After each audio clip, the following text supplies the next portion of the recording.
Bryan, I thought was pretty good because you had no idea.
Welcome back, Mighty Vandals, to Tubs at the Club, brought to you by Snake River Stampede Whiskey, but we'll tell you a little bit more about that later in the show. We are the Idaho Vandals affiliate on the Big Sky Podcast Network. I'm your host, Dallas Hammer, joined today by brave, bold Bryan Marceau. Dude, it's Cal Poly season, so it could not possibly be going better in Coeur d'Alene, man. Yeah, Coward Poly right around the corner, but holding it down for us in Moscow, it's producer redacted, Martin Heemstra. Good to be back on. It was a rough last week, but hey, always good fun to turn a new page. Yeah, guys, last weekend went so poorly that today we have rebranded. We are just about to kick off. It is the home opener of the Anaheim Ducks today in the Ponda Center.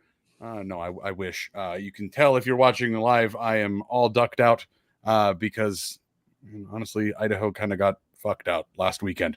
We're going to go on the record. I got voted down for doing a live reaction show, which was actually great for my study schedule, but I was game to go an hour live for the deep dive of going down 38-7. Well, luckily, Bryan, for you and for all of our listeners, we're going to do that quick little recap right here, right now, because we didn't have a recap show last week. I was tied up at a wedding, and the rest of us were honestly trying to drink away our sorrows with SRS. So we're going to jump right into it, Bryan. 38-7, Montana State. Again, I did not get to see much of this game because I was at a wedding. Congrats, Jacob and Amy, if you're listening. I hope you're not. I hope you're enjoying your honeymoon. But wow, man, I'm going to let you take the wheel. Yeah, I think it was a reality check for Idaho this season. I mean, look, to me, that the Montana State game is kind of the before and after of the Idaho season because, hey, like, good news. The schedule is a lot better or a lot more favorable the second half of the season. But, I mean, look, you could tell. And, like, hey, you can tell if you want to tell me the fact that backup quarterbacks playing mattered, like for Idaho, I'm not going to disagree with you. Idaho was outclassed in Bozeman. They got their asses kicked from, honestly, I felt like 3 Montana State offensive plays into that game. It seemed like, yep, this is a blowout. There is no prayer. The Vandals fought. So like, hey, not trying to write them off. And defense, look, Montana State has been beating the shit out of every single team they play. Like, hey, Ron Lowney saying in the comment section, don't feel bad. We're beating everyone by 4 touchdowns. Dude, Big Sky play, Montana State scoring 43 points a game and giving up 19. So, yeah, that's what they do to everyone. But for Idaho, look, I mean, we know Idaho's a good team. They're a playoff level team. Montana State's a championship level team. Idaho's not there. And the thing that I think we just haven't talked about it yet as directly because we're trying to do 2 things at once. We're trying to be fair to the fact that Idaho playing backup quarterbacks who are freshmen. Side note, maybe next time Idaho recruits an upperclassman. So we have some experience if a quarterback goes down. But we've been trying to keep in mind, hey, if redshirt freshmen are playing at quarterback with no like little experience, hey, keep in mind that's going to mean something offensively. Idaho scoring 18.7 points a game in the Big Sky. That equates to the 100th offense out of about 123 total FCS teams. Idaho right now, objectively, they're just a bad offensive team with a bunch of injuries. And until Jack Lane comes back, Idaho's pretty much a bad offensive team that the games are gonna be lower scoring. We know that, but points are really hard to come by. 18.7 is Northern Colorado level performance, guys. That is where Idaho is 3 games in the Big Sky Conference play. So I don't think people should be down on the team. I just think you should have walked away from that Montana State game and understood, okay, Idaho's a good team, but this is not a team that's going to make it to the Final Four. So just adjust your expectations. Maybe things change when Jack Lane's out there, but Jack Lane's not out there for a little bit. And credit to Montana State. My bigger takeaway wasn't like panic at Idaho having a problem, Dallas. It was Montana State is really good. They're great offensively. They were fast defensively. They're aggressive defensively. Honestly, Idaho got lucky that an awful Jack Wagner pick got called back due to a penalty, which would have made the turnover margin even worse. So, yeah, that was my big takeaway. And that I think, I just think you need to adjust your expectations for Idaho offensively. Because I know we keep saying like, hey, maybe things will develop. Honestly, it would be a huge development for Idaho to have a league average offense right now. And until we see it, like they don't have that. So just factor that in to however you understand Idaho these next few weeks. Yeah, guys, you can probably tell by the tone of our voices, we're going to end up using the middle of this show to serve as sort of the halfway point of the season. I know that we're 1 game past the halfway point, but when you look at the schedule, this is truly the line of delineation between Idaho's first half of the season running through FBS, and then 5 FCS ranked teams to 5 teams that are not that at all. 4 of which are really, really not that. Captain 58 got a chance to pump up those rookie numbers, those offensive numbers against Cal Poly. Got to pump up those numbers. They are rookie numbers. Yeah, it's we're going to get into that, but to just kind of put the pin in Montana State, truly outclassed at all levels of the field. Bryan, I caught a good portion of the first half, and that was really all I needed to catch. Eck, I wanted to point out a couple things Eck said in his pressers. He said on Monday that they just got their butts knocked out. Like sometimes you get knocked on your ass and you just got to get up and you got to respond. Yeah. Hey, like the whole point of that isn't to be, we try to be the fairest show in the world. Okay. Mm-hmm. We describe what's in front of us. Like I said a minute ago, this doesn't mean like, hey, pile on Idaho and Idaho's garbage, whatever. Like, no, that's not how to understand this. But Montana State's a different class. Like Idaho's not going to win the Big Sky. They have 2 Big Sky losses, so they're not going to win the conference. So now the season's more about playoffs and seeding. But there's, especially without Jack Lane, that you just have to understand like the ceiling of Idaho is scoring like against good teams. The ceiling of Idaho is scoring like 20 points a game. So that's just understand that when you're looking at extrapolating into the future. Yeah, exactly. And on the other half of that, all of the losses Idaho has, so again 4-3 right now, the 3 road losses are all on the road. They're against teams that are in the top 6 of either the FCS or the FBS. Like this isn't Idaho losing to bad teams. It's just Idaho is losing to the absolute cream of the crop. And, we can argue the UC Davis and poor decisions and having a real chance to win that game and not coming away with it. And maybe that makes things look different. But a couple other major things from Eck. They knew Joseph Eck was going to start. They planned on him starting the entire game or the entire week. He got almost all of the reps in practice, and then he throws 8 passes before breaking his collarbone.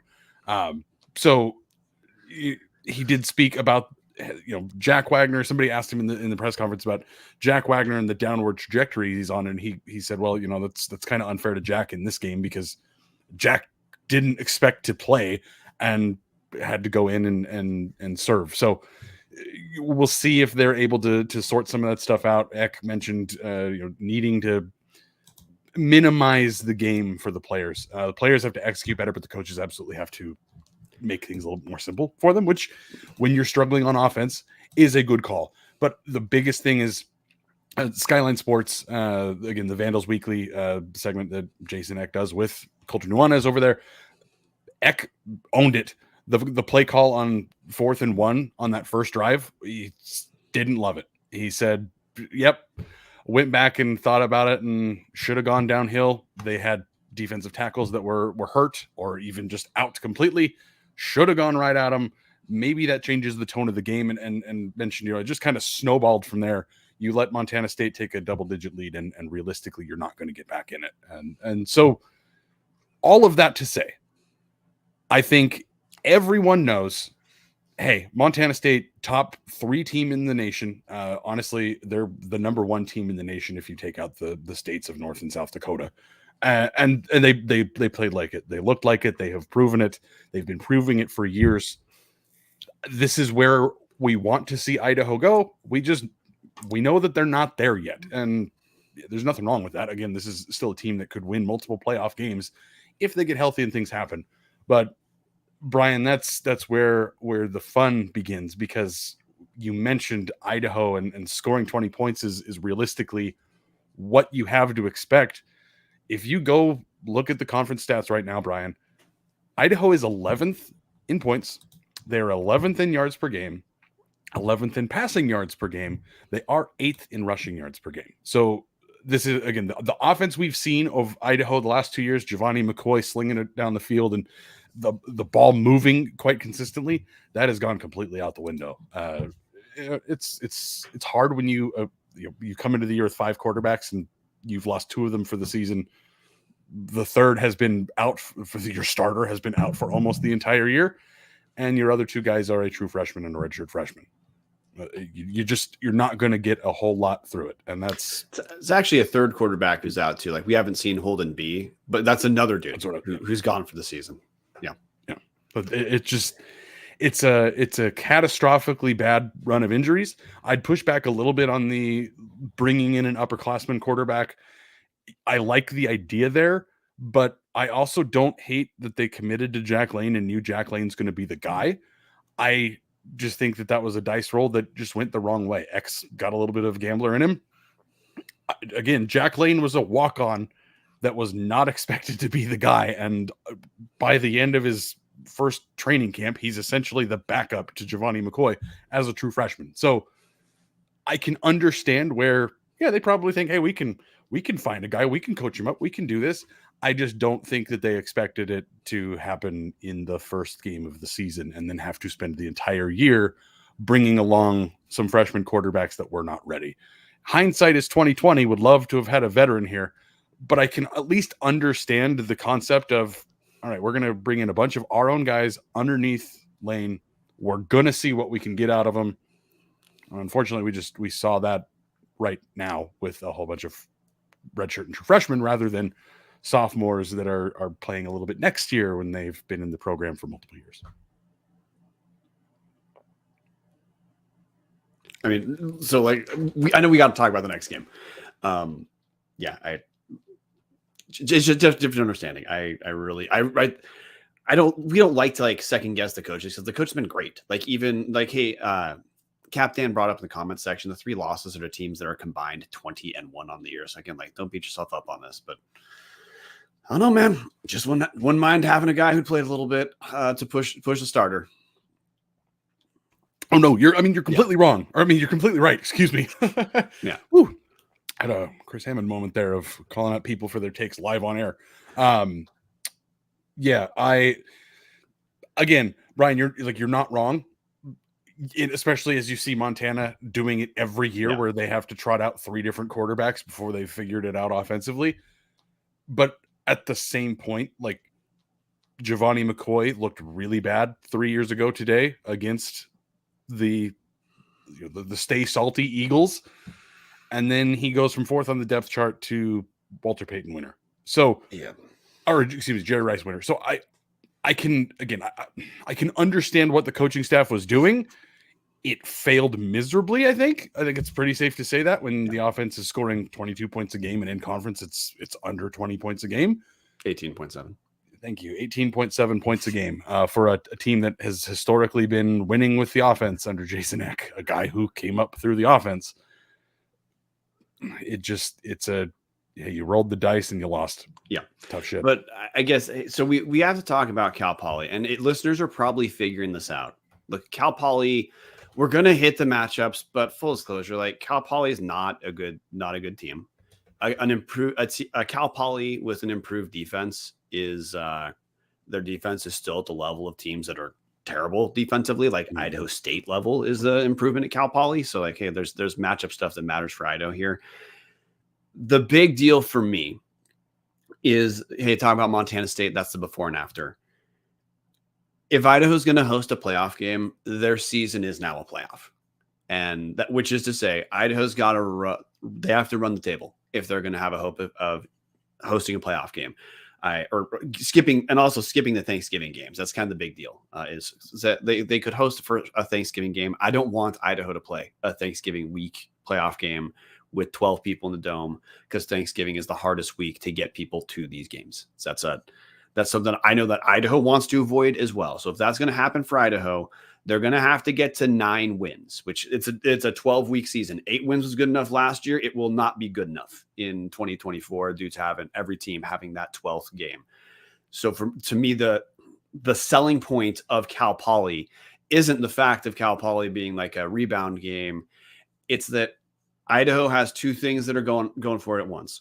One, have to win out to host that playoff game. But second, in the same way that we were talking about Idaho not scoring the ball, if they can have a league average offense, this is a scary team for almost anyone who's not Montana State, South Dakota State, North Dakota State, which is to say, Jack Lane, we've been told, is going to come back. If Idaho can get through these next 2 weeks with wins, that's when Idaho has a bye. That seems like a nice time to see Jack Lane come back after in 3 weeks, after 2 games and a bye. Very quickly, Bryan. Jack Lane, in the press conference, Jason Eck said Jack Lane could be back for the Eastern game in the absolute best case scenario, but it is most likely to come back after the bye. Sorry, continue. Yeah, we'll talk about it. It's so damn hard to talk about Cal Poly because the most interesting stuff for Idaho is winning out and the fact of what Eastern's kind of becoming 2 weeks from now. But there is a game in front of us first. Idaho just needs to limp through a couple wins until Jack Lane gets back, and then that's when we can actually talk a potential offensive reset. So I guess that's a long way of saying, Dallas, you want to tell us a little bit about the Cal Poly Mustangs? I do, but first, Bryan, we got to take a quick little trip. If you are looking for a great all-inclusive week-long vacation, don't look past your backyard. Hughes River Expeditions has been Vandal-owned and operated since 1976, and they're ready to take you on the vacation of a lifetime. Enjoy a multi-day trip down the Middle Fork of the Salmon, the main Salmon River of No Return, the Salmon River Canyons, or the Selway. You can even check out special trips like one to see the Perseid meteor shower. Camp on pristine, Bryan. B-tches. Yeah. Run amazing whitewater, hike scenic trails, spot wildlife, soak in beautiful natural hot springs. And again, guys, those pristine B-tches, you can't miss them. Really, though, if you've been listening to Tubbs, you know what I'm going to say here. Fish the most remote stretches of river in the entire United States of America. Just bring your clothes and let HRE handle the rest. Grab a paddle, catch dinner, and ride the bull all throughout the Gem State. Call them now, 406-540-4450. Again, 406-540-4450, or check them out at hughesriver.com. Bryan, it's time to talk about Coward Poly. We're going to call him Coward Poly because I still haven't forgiven them for giving up on the spring season.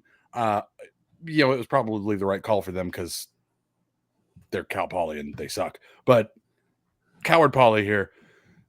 Honestly, Jason Eck had some interesting things to say, Bryan. He spoke on, again, a friend of the pod, Culture Nuanez. If you guys aren't checking out anything that Skyline Sports does, A, shame on you. B, get on it. Talking on Vandals Weekly, he mentioned Cal Poly's offense runs a lot of the same wide zone runs that Montana State did, and their offensive line isn't terrible. So he said they've got to be licking their chops because they saw, obviously, Idaho did not look great defensively against Montana State. Conceptually, Cal Poly does a lot of the same things. Are they going to be able to execute that? Almost certainly no, Bryan. And it's going to start with the quarterback position because Idaho, running through 3 different quarterbacks, Cal Poly has done the exact same thing. Jaden Jones, longtime starter down there. Well, I'd say long time, but he seems like he's been hurt more often than not. They've got Jaden Jones that is in concussion protocol. He's, I would say, their number 1 quarterback when he's healthy. He had won the job. He was like their number 3 quarterback. Then they had injury issues and Cal Poly just being Cal Poly issues. He won the job, started against Idaho State. And he started 2 weeks, but against Idaho State, that's when he got his concussion. And he was out last week. He was he's honestly an interesting story because he was a starter in the Bo Baldwin era as a dual threat freshman, looked good, blew out his knee, and then just hadn't seen the field again until this year, sees it for a game and change, then gets concussion. Yep. And then they replace him with Bo Kelly, who is the redshirt sophomore that played and started against Idaho last year. Bo Kelly, not phenomenal. He's definitely more of the throwing quarterback of their 3 guys, but hasn't been, I would say, a world-beating success. And he then has an arm. He throws a shit ton of picks. Yeah, thank you. 4 touchdowns, 5 interceptions on there. And then you've got Richie Watts, their 3rd quarterback, who is realistically a running back. He's 3rd on the team in rushing yards. He has started to throw the ball a little bit more now that Jones has, again, missed with a concussion last week. We'll see if he's back this week. I wouldn't expect that. Their offense is just, again, getting piecemealed together very much the same way that the Vandals are doing. They score about as many points per game as Idaho does.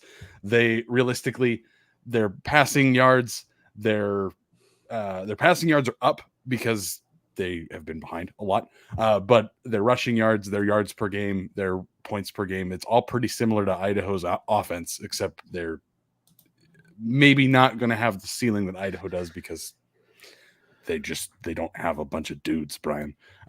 They do have a pretty solid running back, redshirt freshman words are hard. Aiden Ramos. He's only averaging 3.8 yards a carry, but he does have 275 yards and a touchdown. He's the leader in their clubhouse for guys that are doing stuff offensively. They don't have a bunch of them. Yeah, I mean, a couple of receivers pay attention to as well. Giancarlo Woods, he's talented, and he's the number 2 receiver for Cal Poly as far as, like actual receptions. Michael Briscoe leads the team with, rephrased, Giancarlo Woods is the go-to target, 22 catches. Michael Briscoe leads the team in yardage. He's their deep play threat, 359 yards on 15 catches, 3 of those for touchdowns. Has a 95-yard touchdown this year. Well, and honestly, that's kind of the weird thing to talk. You bring that play up. This is just a thing to talk about with their quarterbacks. Richie Watts, like you said, he's kind of their Zach Borish. Like he runs quite a bit. He ran. I mean, honestly, he's part of why Cal Poly was competitive against Idaho State was Richie Watts running the ball. But Jaden Jones, because you probably picked up, we're not high on Bo Kelly. Jaden Jones accrued like 45% of his stats this season on 1 touchdown pass. It was a 95-yard touchdown. So like if minus the 95-yard touchdown, Jones is 12 of 22 for like 140-ish yards, which suddenly, again, like not particularly impressive. And I mean, Cal Poly lost to San Diego. That's part of why I know you said Jason X says that Cal Poly runs some of the stuff that Montana State does. That doesn't really worry me a ton. I guess the matchup part that I think is different here, because like Idaho's good, even injured. Idaho defensively is still a very good unit. Cal Poly's made some improvements on the other side of the ball, because the last couple of seasons, Cal Poly had just not been able to stop anyone on the ground whatsoever, to the point that it didn't matter if it didn't matter. Sam Heward threw 5 touchdowns, the team was going to lose. This season on the ground, Cal Poly, they're just barely below. They're barely above the middle of the pack rush defense. They're giving up 135 yards a game, 3.9 yards per carry. So like that's actually a dramatic improvement for Cal Poly, going from awful to league average ish defensively. But the thing you have to also hold in your head at the same time, Cal Poly improving defensively is still a terrible defensive team. Like they're on par with Montana, who can't stop anyone, or an Idaho State, who can't stop anyone. As Ron Lowney says in the comments, Cal Poly doesn't have anyone with 4.3 speed either. Like it's not the same level of athletes executing this. No. And I mean, hey, promising on the Jack Wagner end, in the same way that Cal Poly is improved on the ground defensively, they're garbage in the secondary. Gave up 500 yards in losing 56-10 to Davis last week. Gave up 425 yards through the air the week before to Idaho State. I mean, that's a weird matchup for Idaho, uniquely, because Idaho wants to run the ball, and like relative strength of Cal Poly, heavy asterisk, is on the ground. Well, like, I mean, if the team's going to simplify the game plan, and we want to, if you're hoping to see a better game out of Jack Wagner, this is the best matchup to see it. Yeah, if you're looking for a get right game for the Idaho offense, like this is it right here. Yeah. Eck mentioned in his press conference on Monday, they've got to run the ball more effectively, and that starts by hitting the run game faster early on, which is hopefully going to allow them to be better on third down, because they're one of the worst teams in the conference on third down. Just in case anybody was curious of that, Idaho, real bad on third downs, 32%, 10th of 12 teams in the Big Sky. And honestly, 11th in first downs overall, averaging under 18 first downs a game. Not great offensively. So Eck mentions those things and says, hey, we have to get Jack easier throws. He's got to be able to get the ball out quick. We can't have so many deep dropbacks. It needs to be a quicker passing offense, which I think is what we've all talked about. Is the arm gonna dial in and hit some of those? Because we've seen Wagner can throw the ball 70 yards, but the guy 7 yards from him, sometimes it skitters across the ground in front of him. So and like the pick he threw against Montana State over the middle was a terrible pick. Like, you can completely understand. I feel that you can understand why the staff has called the plays they have with Wagner. They're deep throws where if he's off, it's out of bounds. So you're not having issues with turnovers. However, he only didn't have issues with turnovers for the first few games. That Wagner's thrown 4 picks over the last few games. Honestly, would have been 5 had one not been called back due to a penalty against Montana State. So that's the other issue with, like, I mean, hey, you referenced a question about regression for Wagner. And I'm not going to argue Jason's next point, but like turning over the ball wise, Wagner has clearly regressed since his first 2 weeks. Yeah, absolutely. So defensively, when you're looking at Cal Poly, they do have one single all-conference player, Elijah Ponder, their pass rusher, probably going to end up being an NFL guy, or at least getting some looks in the NFL. Might not stick anywhere, but should at least get a training camp invite if he doesn't get drafted.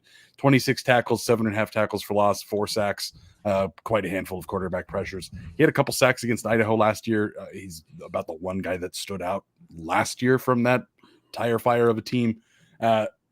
Honestly, Eck compared him to Keyshawn James Newby. Said they're pretty similar, but Ponder's a little bit bigger, a little bit taller, maybe not quite as explosive.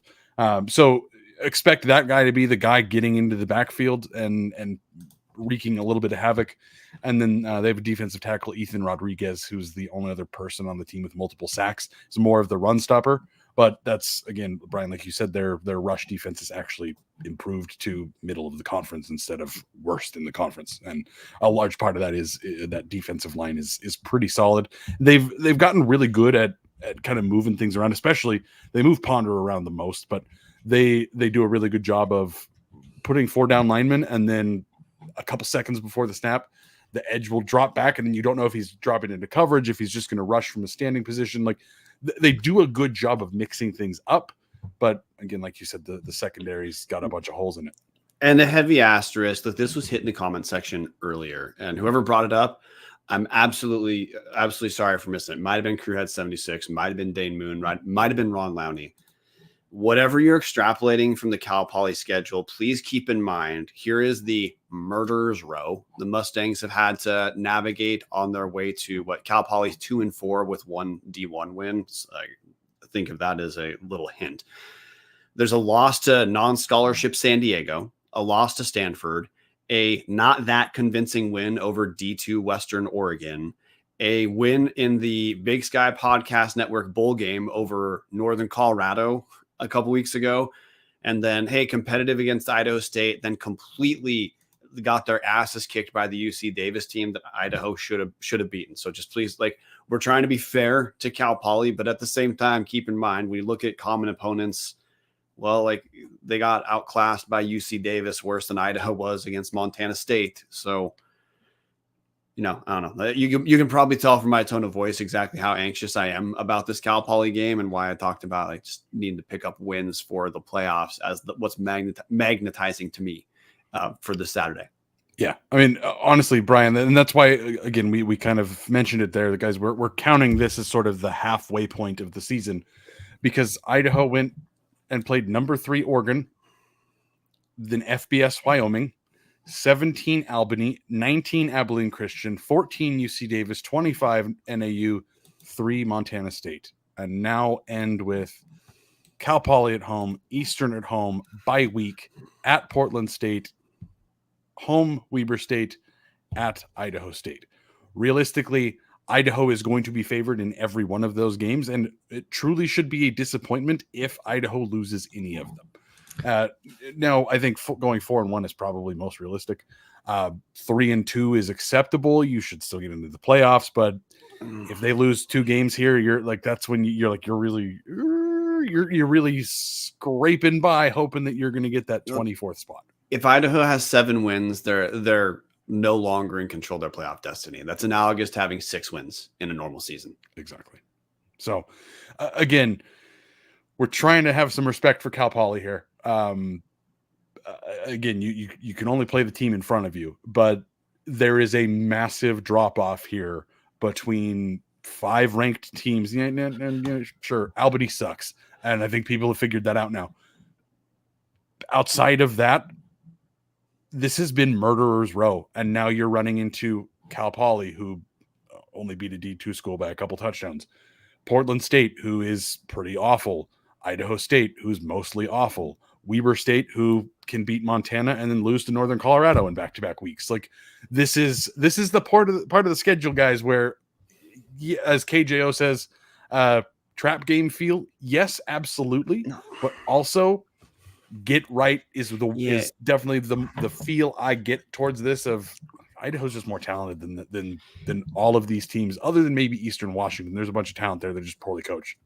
Yeah, I see. I don't see this as a trap game. I see because of the ass kicking in Bozeman last week. I feel that this is more of a teams respond to it. Good teams respond well to adversity, and getting murdered on the road like that is absolutely adversity. So no, I guess the way I view this game is again, it's a must win, and I think just for Idaho's confidence itself, they need to be able to put some points on the board, but Idaho needs for the first damn time to be able to do what Montana State's done every single week and let some of their star defensive players ride the pine during the 3rd and 4th quarter so that the team actually can get healthy. Because, Dallas, you look like you have something you want to jump in with. It's very hard for me to even talk about Cal Poly and not then talk about Eastern next week. Because of, Eastern, actually, I think they look better than the record indicates. If you listen to the Big Sky Podcast Network Power Rankings show last week, we actually talked about that, me and Patty. So there's some homework for you if you haven't covered that. Yeah, I want to see defensive guys get a rest. And you brought up Jason Eck talking about calling shorter pass plays for Jack Wagner. I want to see him actually do that. Like, I would love to see Wagner be given some easier throws. I feel like I understand the reservation because of when he's off. Short throws, if you're off, you're throwing to the wrong team. And I get that as a concern, but truly, if Idaho just needs to get through two not that great defensive teams before Lane potentially comes back, that's if Lane doesn't come back against Eastern, then I feel that, hey, maybe this is the time you can roll the dice and let the dude have a couple, give him a couple of layups. Yeah, I do want to mention something. I've seen a handful of comments mentioning Nate Thomas. Eck did mention in his presser on Monday there is a good chance for Eli Cummings to play after getting injured at Montana State. He has a better chance than Nate Thomas, and that was as vocal as he wanted to get about it. Then followed up quickly with Art Williams is going to be ready to play. Day Buchanan's ready to play. Markai McKinnon is doing really well on the scout team. So he talked very heavily about the running back depth this week. I would not expect to see Nate Thomas. I don't have any information on that at the moment, but I would not expect to see Nate Thomas. I would expect if Eli's out there, it's Eli, followed quickly by, again, Art Williams, Day Buchanan, and that's probably going to be the three guys. I think it's what we're going to see. As Duffer's Tavern says, damn, we are beat up. Didn't realize Nate was that banged up. Yeah, I mean, he got the pads taken off of him at NAU and couldn't finish. Had a giant ice pack on the shoulder.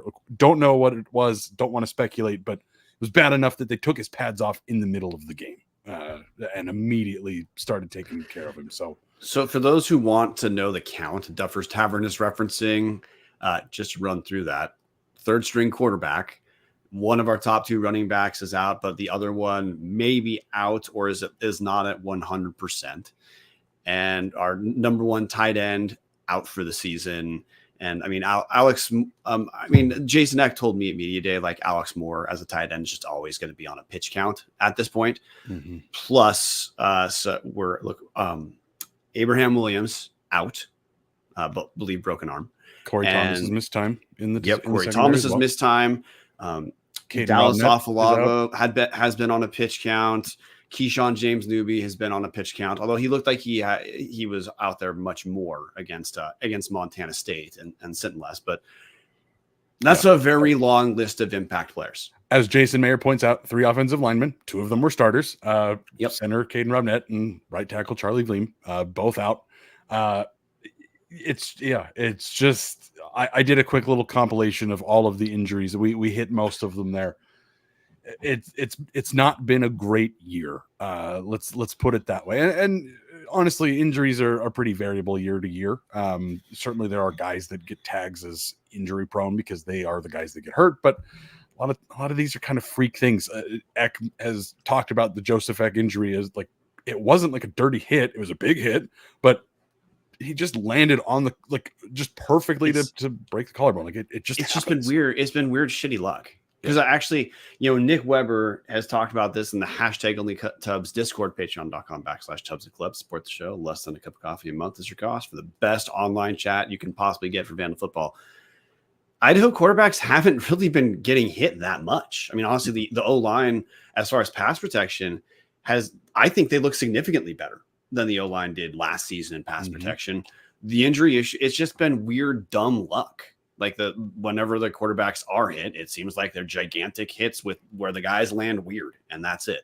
Yeah, a lot of injuries are built up over time, and then there's just those big hit freak accidents, and unfortunately, Idaho's run into 2 of those with their quarterbacks, and it just is what it is. As Colin Hughes says, our injury bug is enough to seriously change a season. If we go 9-3 or 8-4 with the injuries we have had, you have to call that a great season. Fully agree. If Idaho makes the playoffs by playing a second and third string quarterback almost the entire year, that's incredible. I mean, Paul Petrino couldn't win 5 games with a starting quarterback, much less his third string quarterback. So as Crewhead 76 says, way better protection than last year. I do want to point out Idaho currently 11 sacks allowed on the season, which is 9th in the conference. So climbing out of that hole of being the worst offensive line in the conference. Yeah. Again, that depth has been proven to be better. Brian, go ahead. Well, I'm going to say I'll care about that number a little bit more once we're a couple more games into Big Sky play, because of the schedule thing we've already referenced. But hey, I got a question for you, Dallas, because we're talking about quarterback injuries. We're clearly trying not that hard to talk about Cal Poly themselves, because this is a game that honestly, like, Idaho's going to have to beat themselves for Cal Poly to win this game. I think Idaho's going to have to beat themselves for this to be a competitive game. That's the talent gap. Yes. So let's pretend. Hey, let's say Elijah Ponder gets one of those hits on Jack Wagner, and because it's Idaho in 2024, if a quarterback got hit, it's going to be a bad landing, and we have a third collarbone injury. Who comes out? Let people know who comes out next, because not many teams and not many fan bases have to care who the 4th/5th string quarterback is, but for Idaho, uniquely, we do, and playoff hopes are still, and hosting in the second round is still a reality. So still on the table. So tell us, like, hey, Wagner goes down. What are the quarterback options? So again, Jack Lane, number 1, gets hurt against Oregon. Jack Wagner, number 2, gets hurt against Wyoming the very next week. Now, he played through it the next week, and I don't know his status, if he's fully healed or if he's still dinged up. 3rd string, Nick Josephek, broken collarbone. We believe 4th string was Holden B, but that was never fully sorted out because he got hurt in the training camp. So never really got a chance to figure that out. The last quarterback on the roster is Rocco Koch. Rocco is going to be the backup. He is going to probably be the backup for most of the rest of the season at this rate, it feels like. And Rocco's truly it. He is a 3-star quarterback, pretty athletic, actually, almost classified as an athlete in recruiting, because he's able to play multiple positions. He's been running the scout team. He is no longer doing that. He's now the backup quarterback. Idaho's scout team has 3 or 4 different players that are going to be running it moving forward, because the previous emergency backup quarterback, Matt Irwin, is now playing too many defensive snaps to continue being the backup quarterback. Which is great news for Matt. So yeah, good for him. I'm happy for him that he's getting snaps, that he's not, the 6th quarterback anymore. But what that means is, like, I think Marquand McCraney was one of the guys he mentioned. There's a bunch of guys that played a little bit of quarterback in high school or have the athleticism to do some stuff at the quarterback position. And that's where we're at, Brian. I couldn't tell you much more about Rocco Koch other than we could pull up his huddle tape and watch it. I know we did that, or Martin at least did that in the recruiting episodes back in the day. He recruited in December, or he signed December of last year. Yeah, Tom Kendall, emergency QB, is now Marquand McCraney. Tubbs at the Club posting, Mason Minnie played QB in high school. Thank you, Martin. Yeah, we are scraping the bottom of the barrel. When X showed up, there were 14 quarterbacks on the roster. It's not that anymore. We are 1 injury away from a true freshman being the only healthy quarterback on the roster. So things are good there, Brian. But again, when we talk about Cal Poly, this is a team that probably wouldn't go 500 with all of their guys healthy, and they're down to playing 3 quarterbacks in sprinkles. So as Tom Kendall says, put in Reader. I want to make a joke, but realistically, we've already got one guy who can't hit receivers and throws balls 20 yards over their head. We don't need to add a second one. Brian Reader was a nice dude, but oh man, mortifying watching him throw the ball over Armani Johnson's head 3 times a game. Anyways, Brian, I think we've covered most things I wanted to hit about Cal Poly. Again, guys, this is if you're looking for worst case scenario for Idaho, this is Northern Colorado last year. A dinged up Idaho team goes in and plays against a very, very inferior opponent, sloppy, ugly, messy, and needs a turnover at the end to seal the door, or to seal the deal and shut the door. I hope that's not what we're going to see here. I don't think that's what we're going to see here, but that's the worst case scenario. Best case scenario, hey, Jack Wagner gets a little bit more of those play calls to short intermediate throws. dials it in. Idaho puts up 35 points, and we all take a big, deep sigh of relief that, hey, Idaho can score when it's not a ranked FCS team. Yeah, I mean, I don't really have a lot of pushback. This is there's a lot of ways for Idaho to win this game. There are very few ways for Idaho to lose this game or for this game to be close. So, yeah, dude, that's kind of how it is. I think we pick the game later because that's been your thing, Dallas. Yes. Got to tease the people. Got to keep them here to the last minute, Brian. That's how it works. Yeah, just the tips, right? Well, before we talk about the rest of the Big Sky, there is something near and dear to my heart that I need to bring up. Snake River Stampede Canadian Whiskey.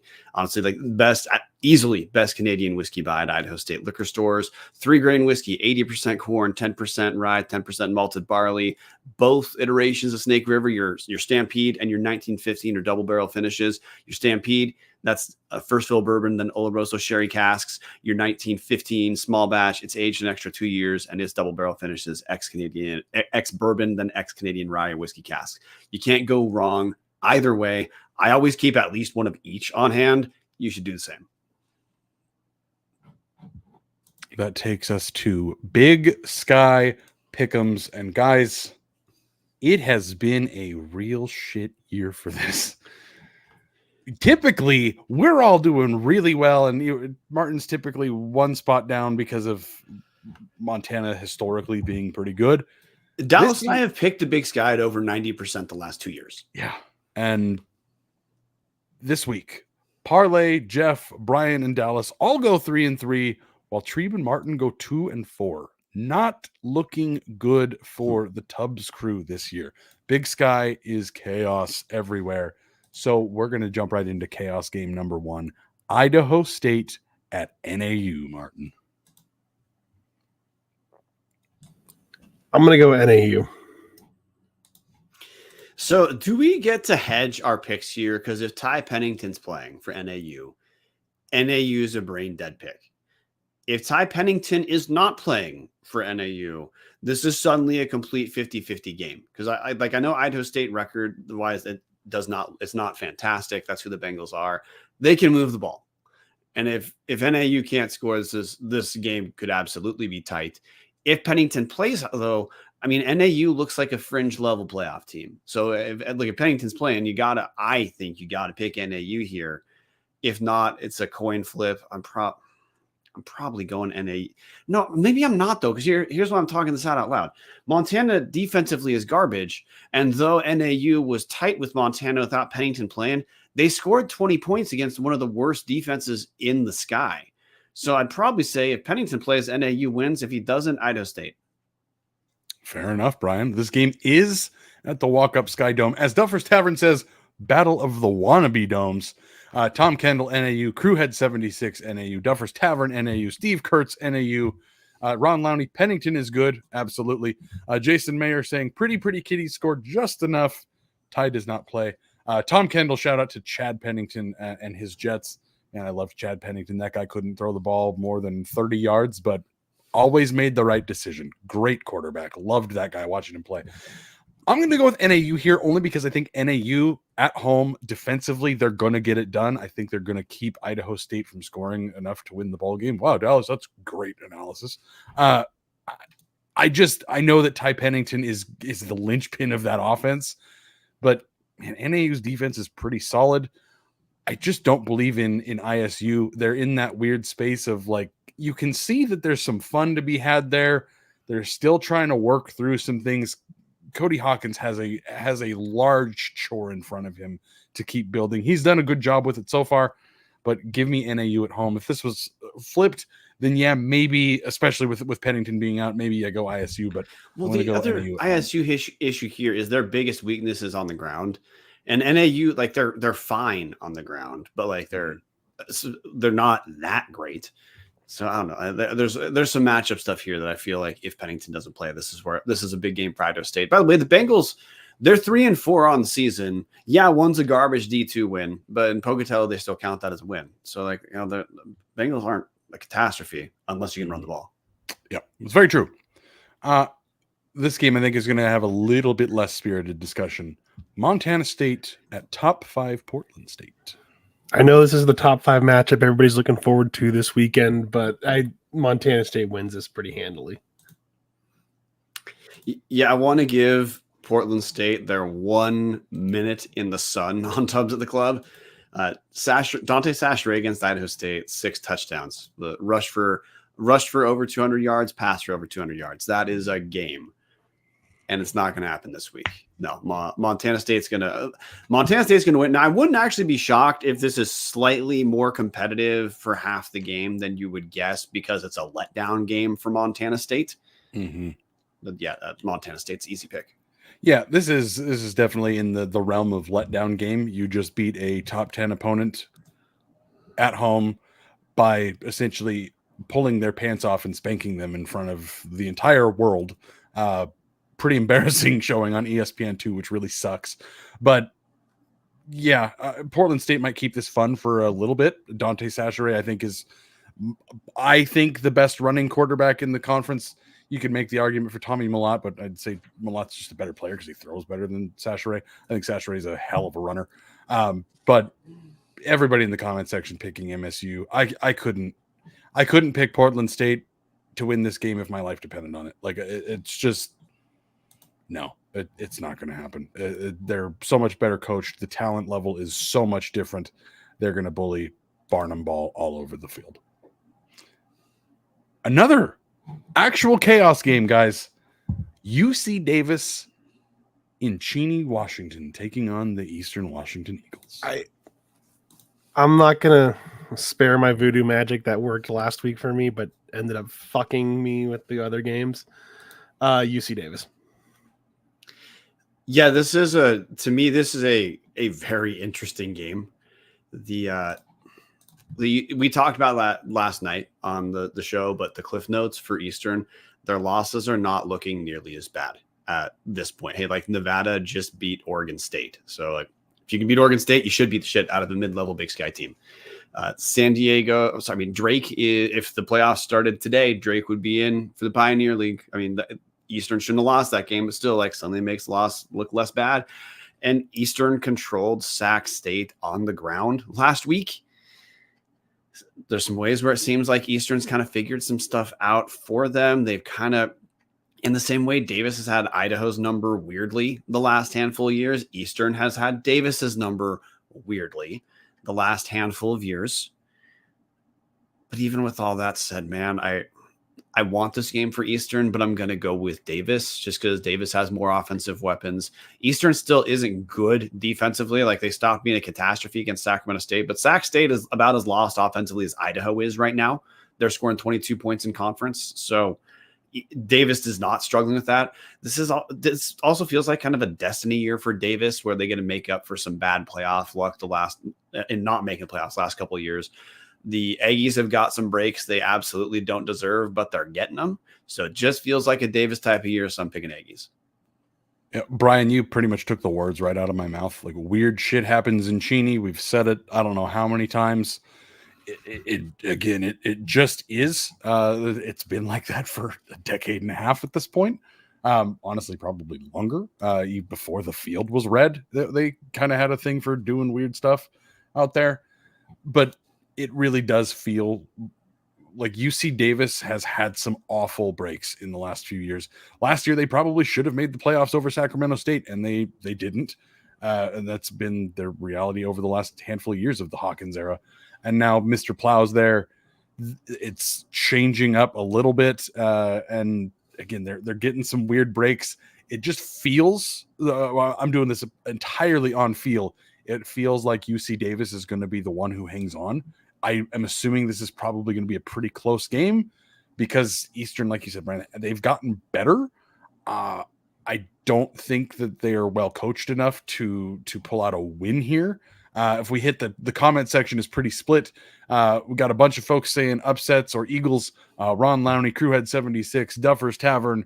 But then you get to Tom Kendall and Jason Mayer, Davis popping the Eastern bubble. I think that's what's going to happen. It might also be because I'm rooting for that to happen. If UC Davis keeps on winning, it makes Idaho's resume look even better because now your losses are Oregon, who just beat Ohio State. Yeah, a little bit of trickery there to pull that one off. But Montana State and then UC Davis. And if UC Davis continues to just win and win and win, it certainly helps Idaho out when you're coming around to playoff time. And yeah, you're not going to win the Big Sky, but your losses are the top two teams in the Big Sky and a FBS playoff team. That's pretty good. So we're going to go with Davis. I don't love it. I think it's Davis, but this is to me the most intriguing game of the week. See, I think the next game has a ton of intrigue too. Sorry, I'll let you take him out. No, Bryan, if you want to take the wheel, dude, take the wheel. Okay, well, this is another game to me. It's Weber State and Sacramento State, two teams that are, I mean, honestly, this is like the bowl game for most disappointing team in the Big Sky right now. Mm-hmm. It's at Weber. Both of these teams were, well, I mean, Sac State has been incredibly disappointing. 0-2, again, like we already hit on offensively, like they look like they don't even know what they're doing right now. The two Big Sky losses are to NAU and Eastern, so like not atrocious teams, but if you're a top 15-ish preseason team, those are two not great losses.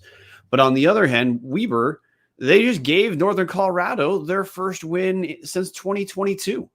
The Wildcats, they scored 55 2 weeks ago at Montana and then 17 at home against Northern Colorado. It's two teams that they just look weirdly rudderless. They're not talent-free by any means. These are both teams that feel like they could beat anyone or anyone who's not Montana State. They beat anyone, or they could absolutely shit the bed and lose to anyone. Sac State defensively looked awesome at the start of the season against garbage teams. Hasn't been the case. They're giving up 35 a game in conference in the two conference games they played. So this game to me is intriguing. Dallas, if I'm bringing it up, I get to pick last too. So hey, Martin, Sac State or Weber? Sac State. Okay, very quickly before we get back into the Sac State talk, I want to point out very quickly, Ron Lowney pointing out, check the UC Davis schedule. They end with Montana State, Montana, Sac State, and Eastern Washington. So things could absolutely and will absolutely change for UC Davis. Bryan, I'm going Sac State just because they're at home. It's homecoming. I gotta feel like you lose those games to NAU bye week, Eastern. Feel like it's time to nut up or shut up. A lot of people have been saying gotta show up for that potential FBS invitation. That's exactly it, Martin. That's where we were going. A lot of people have been saying Sac State frauds for quite a few years, actually, in the Big Sky Podcast Network. If you really want to be considered a serious football school, you better win this game and you better start turning it around. Because right now you got Weber State, Idaho State, Portland State, three very winnable games to get back on the right track. I wish Treeb was here to help us with that. Then you run to Montana State, you're going to get killed. You got Cal Poly, and then you got the Causeway Classic after that. Realistically, there's 4 should wins here. 1 will lose, and then you circle that Davis game as if they win, maybe they can get in. But man, you got to figure it out offensively. Defensively, they haven't been, I'd say, great the last couple weeks, but I have faith in Andy Thompson to figure that out. I also think Mickey Mental is just up and down with the decisions over there at Weber State. Again, that you go from upsetting Montana in Missoula to Northern Colorado's first win in almost 2 years. Like, it's a roller coaster there. Give me the Weber has not found the bottom yet. Question for you. What is the worst offensive team in the Big Sky right now? I mean, could I say Idaho? Because it feels like Idaho. It depends on it depends on what you're looking at. Like total offense, it's not Idaho, it's not Northern Colorado, it's Sac State so far in conference play. So I'm going to go Weber. I don't want to because both these teams. This is an obvious coin flip game. Both these teams can, again, they beat anyone, they can lose anyone. They're both really good at beating themselves. I like the matchup from the Weber end a little bit better because with Sac State being lost offensively, Weber is still pretty good on the defensive side of the ball. So I think in that way, this game's advantage Weber. The other thing for Weber, they're just like Idaho in that, like, we talk about the UC Davis game, Idaho losing. Weber's done that twice of the games the Wildcats should have won. They found a way to shit away. Didn't kick a field goal against Lamar, got stuff to the goal line. Not once, twice against Northern Colorado last week. Weber State fumbles in the end zone, recovered by Northern Colorado. Mm-hmm. If Weber State has those 2 wins, we're talking playoffs, but like that's how close Weber is to having things together. I don't think Sac State's that close, so I'm picking Weber with no confidence, picking Weber. Yeah, no, I think it's safe to say that there's no confidence on either side of this pick. This is, again, a very similar game to Davis Eastern. It should be close. It should be a little chaos.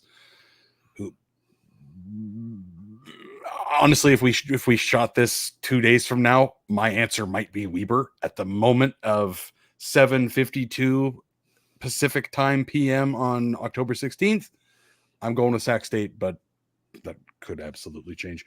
Very quickly to hit the rest of the Tubbs crew, Treeb and Jeff have picked the exact same games as us until we get to Weber and Sac, where Jeff picks Weber, Treeb picks Sac. As Crewhead says so eloquently in the comments, Weber scratches its Sac. That's what we're targeting right here on Tubbs at the Club. Martin, are we keeping it commie jokes just like Red Scare? I read that out of the private chat. No, we're making commie jokes all over because Dover's Tavern saying Weber State is like Russia in 1917. Can't figure out what they are.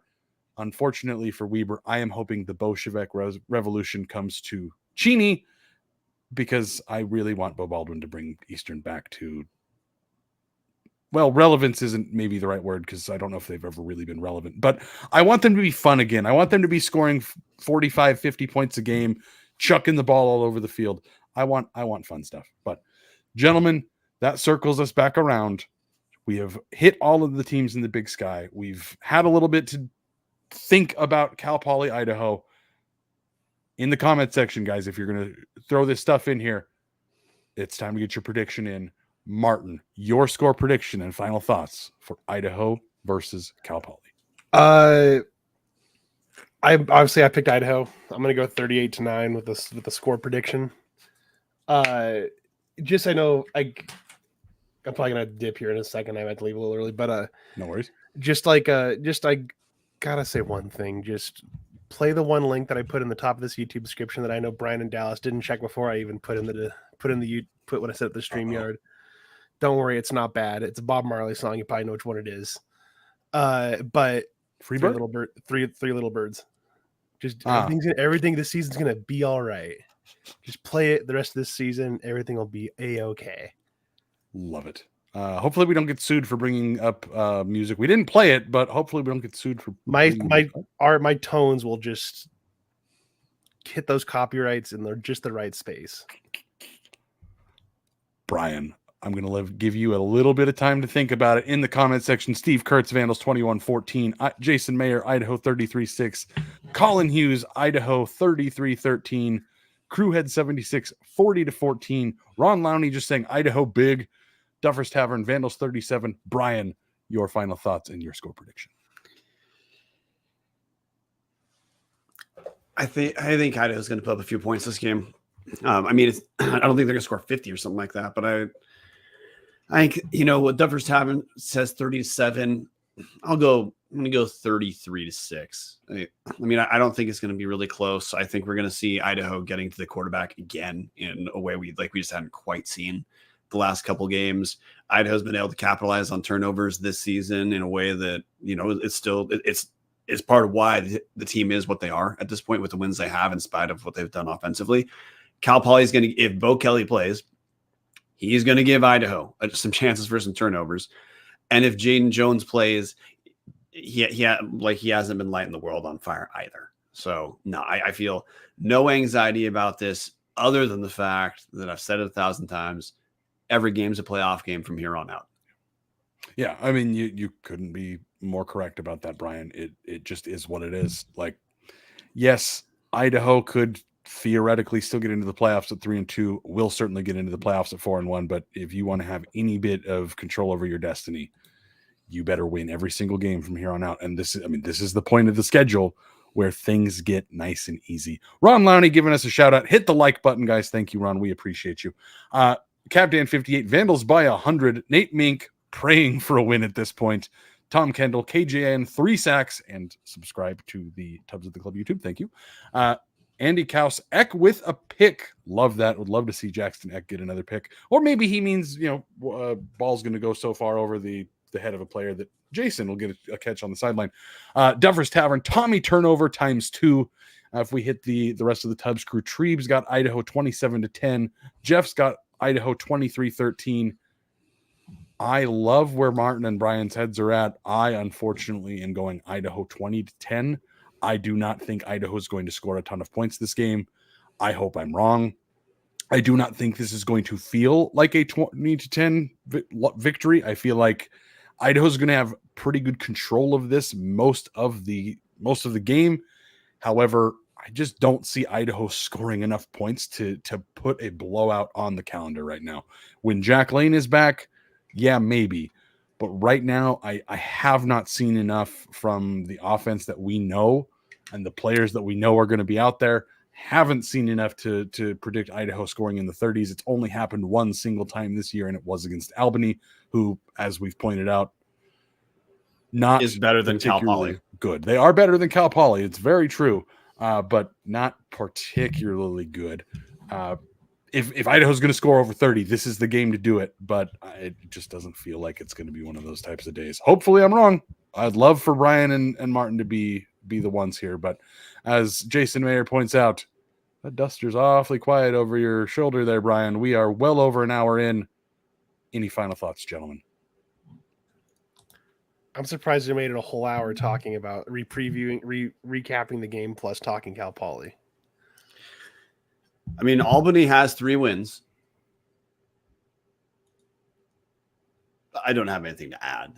They have 3 wins. Okay. I just they're playing 500 ball. They're not Albany of last year, that's for sure.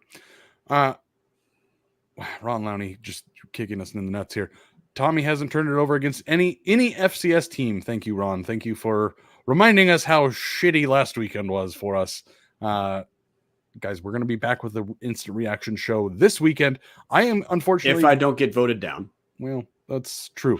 If Bryan doesn't get voted down, there may be an instant reaction show. I will be at the gathering of the Juggalimos this weekend, so I will not be there, unfortunately. But somebody will hopefully... Fires that clock! My God, that's Bryan's music. We are getting well off the rails here, as tends to happen about the 40-minute mark usually. But really, once that hour mark hits, we all seem to just, that SRS really starts hitting after we've done one too many shots of it.